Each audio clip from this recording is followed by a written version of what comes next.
You just said to me that much of your work is focused on making sure people have big, fat, fluffy brains. Yes. Why does that matter? It matters because a big, fat, fluffy brain is a healthy brain.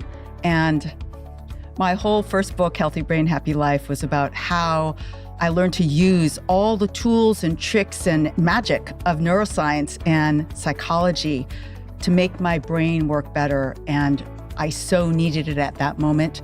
My life got better. I got happier. It is a pathway to a happy life, I think, having a very healthy, big, fat, fluffy brain. Meet Dr. Wendy Suzuki, a distinguished American neuroscientist and professor at New York University's Center for Neuroscience.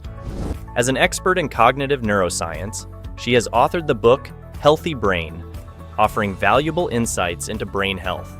Dr. Suzuki's pioneering research explores how the brain forms and stores long-term memories, uncovering key aspects of human cognition. In this video, Dr. Wendy will reveal the 7 daily habits you can use to prevent dementia. Dementia is a progressive neurological disorder that leads to cognitive decline, memory loss, and difficulties with daily activities, affecting millions globally. Although there is no guaranteed way of preventing it, adopting certain daily habits can significantly lower your risk. With insights from Dr. Wendy Suzuki, we'll break down key habits that can help reduce the risk of developing dementia. But that's not all. We'll also reveal groundbreaking research that supports these claims. So make sure you watch until the end so you don't miss any important information. The first habit on Dr. Wendy's list is exercise. And this is what she says about engaging in regular physical activities. That show that the longer you have regular physical activity in your life, the longer you're able to stave off dementia, the more active you are over your lifetime.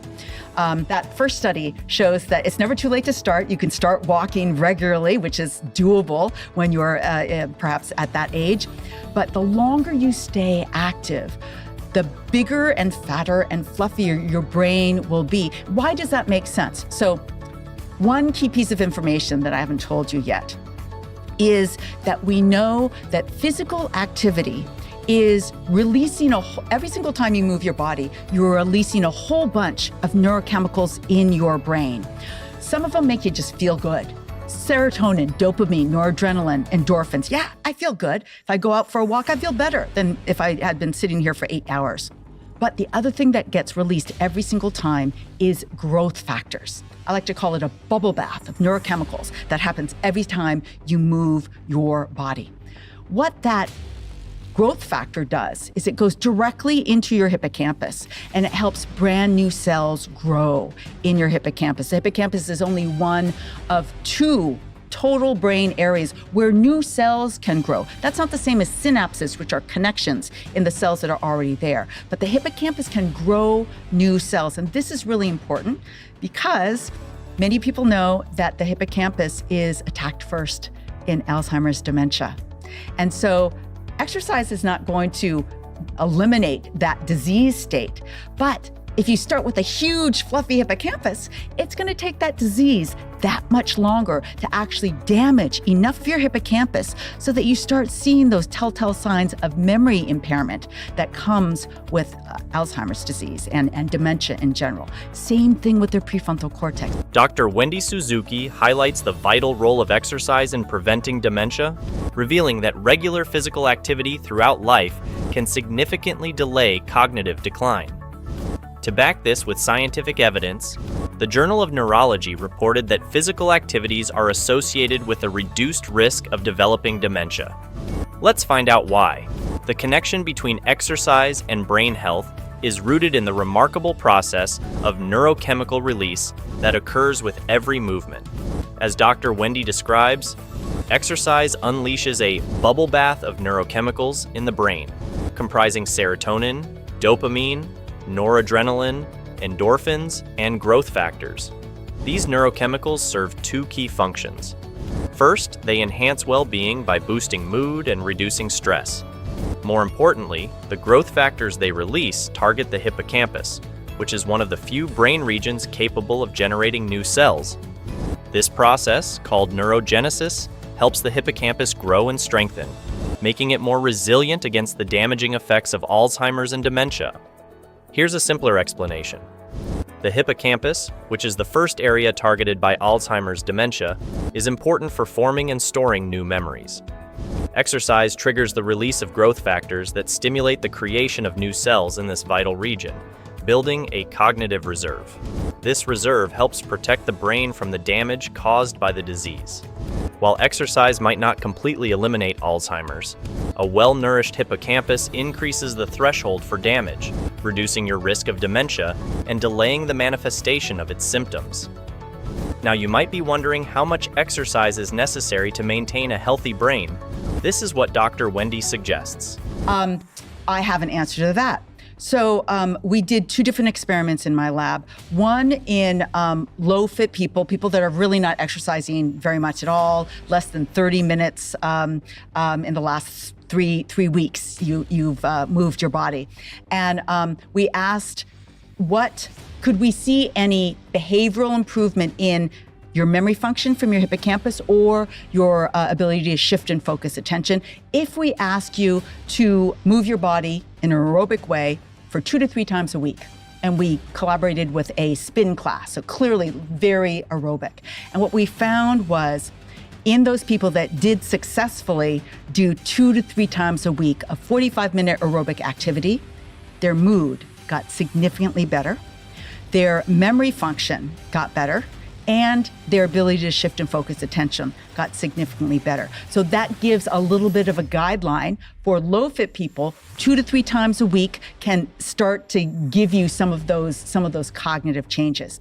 But you don't look low-fit. So let me answer the question you're about to ask me. Like, what about me? I exercise pretty regularly, and how much do I need? So to answer that question, we went to another spin studio and we said, look, we're going to give you free classes. You could exercise as much as you want in this at this studio, and go up to 7 times a week.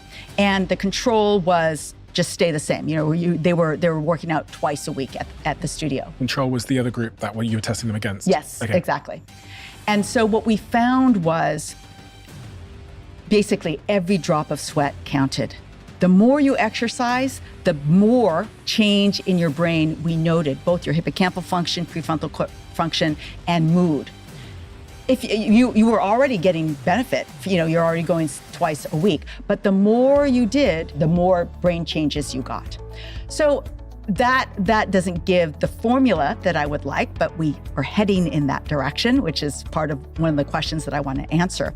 But I love to leave people with the idea that every drop of sweat counts for building your brain into the big, fat, fluffy brain that you really want. Dr. Wendy's research reveals that engaging in aerobic activity just 2 to 3 times a week can yield significant cognitive benefits.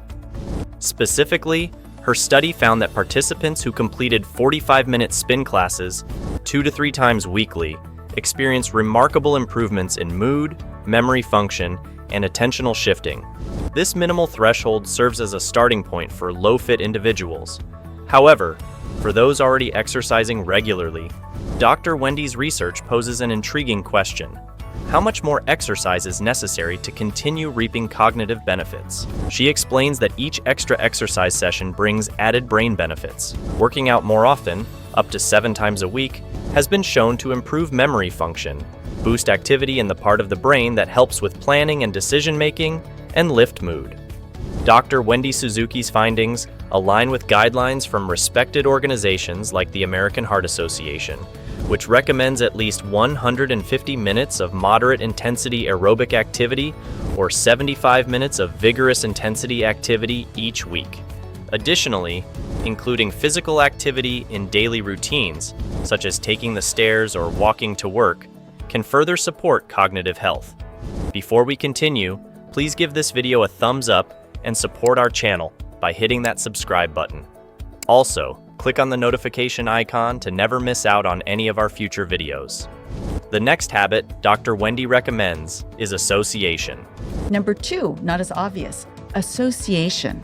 The hippocampus is an associative structure. It associates one thing with the other. For example, your name and your face. So I've just met you, and I will remember your name and your face now. But it also helps you remember things like who's married to each other, associating the husband with the wife. Have you heard of the memory palace? Yes. Yes. So this is a technique that has been used for many, many ages to help remember things.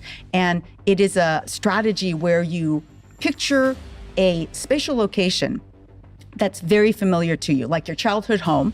And when you need to remember a list of items, you take an imaginative walk through that very familiar environment and place those items in particular locations in the environment.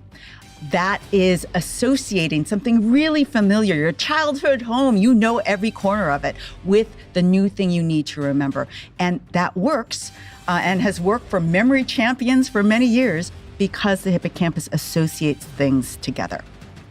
That's number 2, association. Dr. Wendy Suzuki's explanation of the hippocampus's associative function reveals the profound impact of association on brain health and dementia prevention. The hippocampus, a crucial structure for memory formation, enables us to link seemingly different pieces of information, fostering a complex web of connections.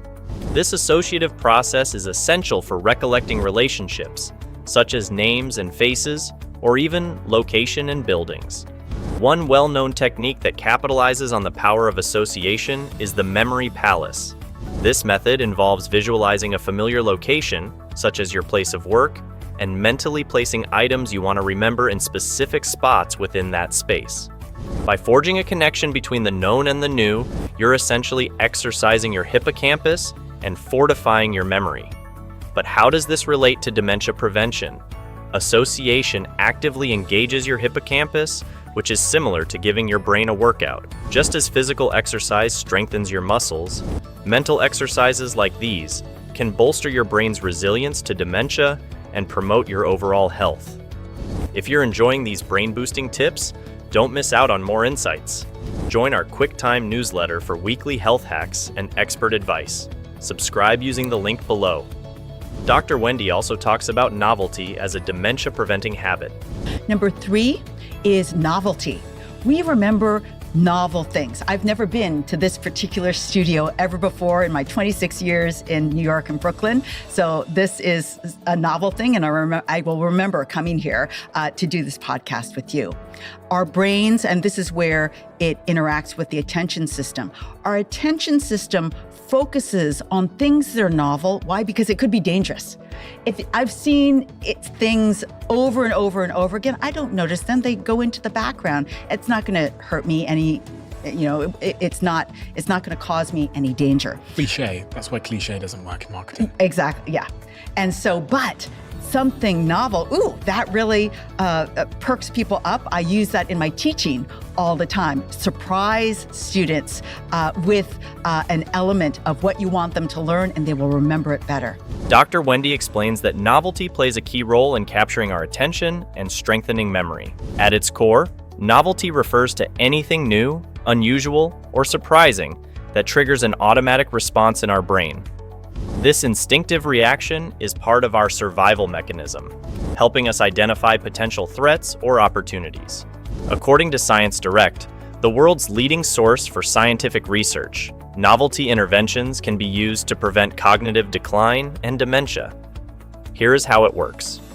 When we encounter novel stimuli, our attention system springs into action, focusing on the unfamiliar elements to assess potential risks or rewards. On the other hand, familiar stimuli, once considered safe, fade into the background and become less noticeable. This is exactly why cliches lose their impact in marketing, as our brains get used to these overused phrases and start to ignore them. Novelty can significantly benefit brain health and help in preventing dementia as new experiences stimulate the hippocampus, a key area responsible for memory formation and spatial navigation.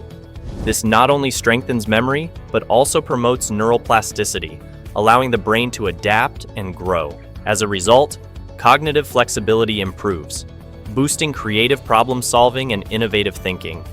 Engaging with novelty can also boost memory retention, lowering the risk of cognitive decline. New experiences promote neural reorganization and compensation, which are vital for building resilience against age-related brain deterioration. In fact, activities that involve seeking novelty, like traveling or learning new skills, are linked to an increase in gray matter volume in the hippocampus and prefrontal cortex, areas critical for memory and decision-making. To harness the power of novelty, ensure you include the following habits in daily life.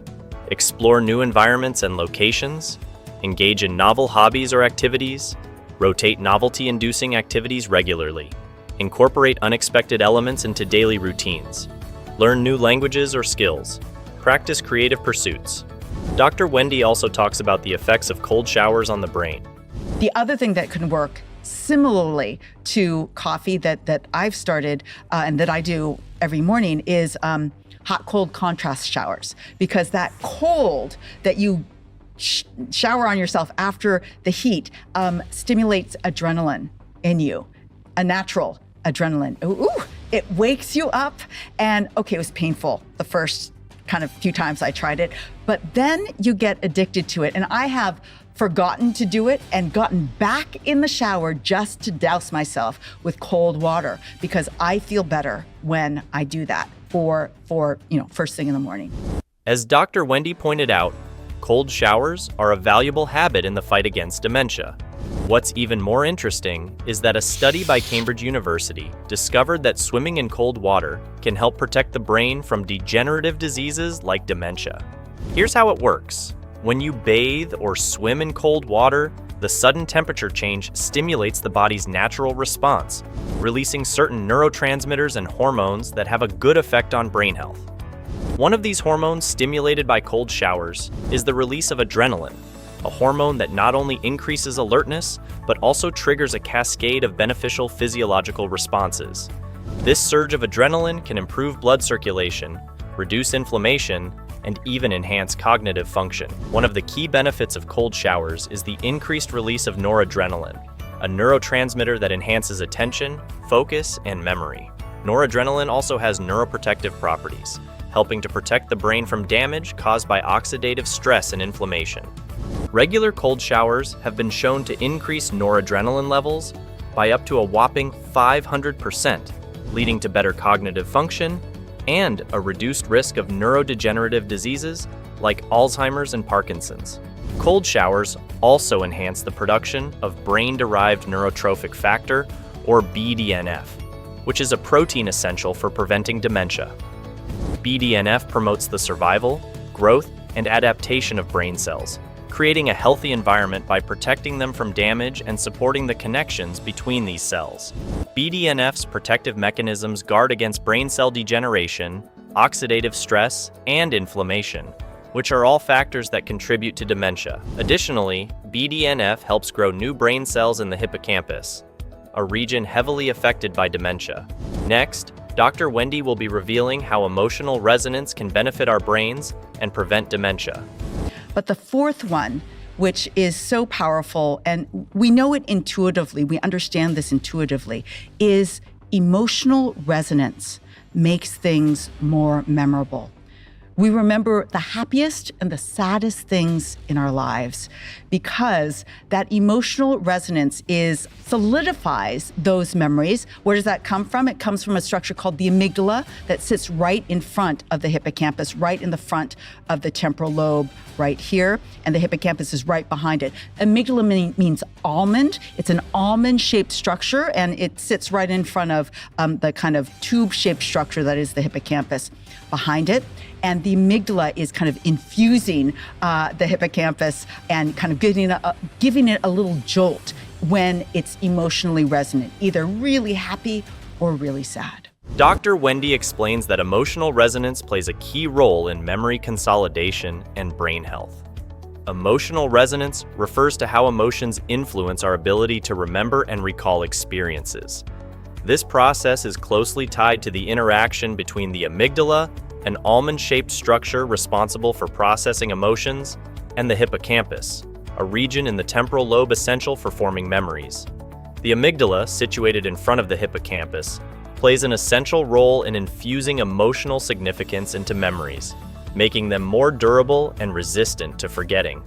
When we experience emotionally charged events, the amygdala sends a jolt to the hippocampus, solidifying the memory and enhancing its retrieval.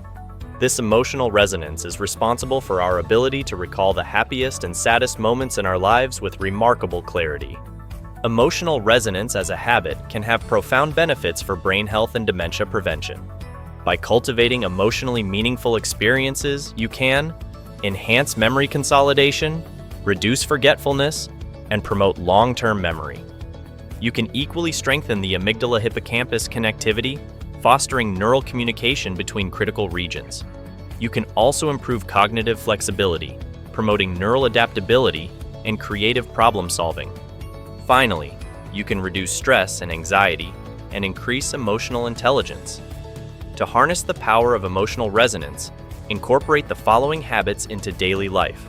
Engage in emotionally meaningful activities, such as spending time with loved ones or pursuing your passion. Practice mindfulness and emotional awareness by recognizing and managing emotions. Cultivate gratitude and positive emotions through reflection and journaling. Explore creative expression, such as art, singing, or writing. Foster empathetic relationships, promoting social connection and emotional support. Now, Dr. Wendy will discuss sleeping habits and how they affect your risk of dementia. Not getting enough sleep is critical. We haven't talked about sleep yet. Sleep is so important for normal functioning of the brain. I like to scare my students by saying that in torture situations, if you deprive a person of sleep for too long, they literally die. They die. You cannot function if you are deprived of sleep for too many hours in a row. It's that critical. Yet we happily, watch too much Netflix at night and get only 5 hours of sleep when we could have had 8. So what's happening exactly? Why is it so important? Well, there's so many different things. I'm gonna say 2. One is that we know that in regular healthy sleep, there is activity in the hippocampus that helps you strengthen the memories that you have formed in that previous day. It's called consolidation, and it's so important. If you shorten that, if you don't get enough, you are not consolidating your normal everyday memories. And second, it is the time during sleep when all the metabolites, all that garbage that your brain is producing, because all biological cells produce garbage, it gets kind of cleaned up through the cerebral spinal fluid that is flowing through your brain. And if you do not get enough sleep, you build up garbage metabolites in your brain. It's like you have a gunky brain. And do you feel like I feel like I have gunk in my brain when I don't sleep enough? That is exactly what is happening. During sleep, our brains go through a process called consolidation, where the hippocampus works hard to strengthen and preserve the memories formed throughout the day. When we don't get enough sleep, this vital process is disrupted, leading to weaker memories and reduced cognitive performance. According to the National Institute of Health, short sleep duration during our midlife can increase the risk of developing dementia later in life. Adequate sleep helps reduce the buildup of beta-amyloid plaques, which are a key indicator of Alzheimer's disease, and supports the removal of neurotoxic waste through cerebrospinal fluid. Additionally, sleep is essential for regulating emotions, lowering stress levels, and improving cognitive flexibility. So, how can we harness the power of sleep to protect our brain health? Begin by sticking to a regular sleep schedule of 7 to 9 hours per night. Equally important is creating a calming environment that promotes deep, restorative sleep. This means setting aside screens, prioritizing relaxation, and ensuring your brain gets the downtime it needs to recharge. When it comes to foods, Dr. Wendy also emphasizes the habit of eating the right foods that can boost your brain health and prevent dementia. So I think the most evidence is around the benefit of the Mediterranean diet, which is basically all healthy, kind of organic, not organic, but non-processed is the word I was trying to think of, things to eat that are very, very colorful. There's so much evidence about how good that is generally for the brain. That is my go-to. Like what should I eat? Well, is it on the Mediterranean diet? If it is, then go ahead. If it's too processed, only do it just a little bit. As Dr. Wendy Suzuki highlights, the Mediterranean diet, rich in fresh, vibrant foods, provides a delicious way to nourish our brains and strengthen our defenses against dementia. This diet emphasizes the intake of fruits, vegetables, whole grains, nuts, seeds, legumes, fish, and heart-healthy fats like olive oil. These nutrient-packed foods are full of vitamins, minerals, and antioxidants that support brain function and enhance cognitive resilience. According to a study posted by Newcastle University, eating a Mediterranean-like diet was associated with a 23% lower risk for dementia. Here's the catch. Among the Mediterranean diet is a brain-enhancing nutrient known as omega-3 fatty acids, which are found abundantly in fish like salmon and sardines. These essential fats have been shown to improve memory, cognition, and overall brain health. In addition, the Mediterranean diet's focus on antioxidants, found in colorful fruits and vegetables, helps protect the brain from oxidative stress, a factor in cognitive decline.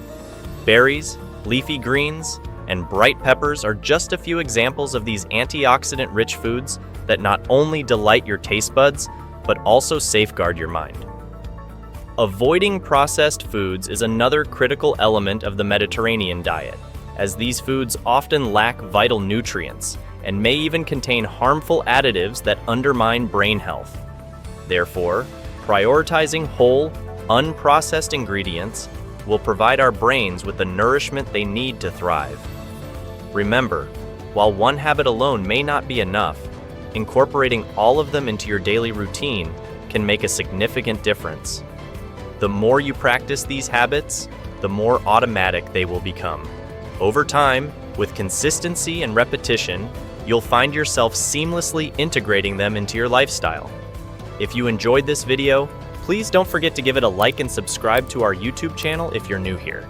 Kindly hit the notification icon so you'll be the first to get notified whenever we post. See you in the next video.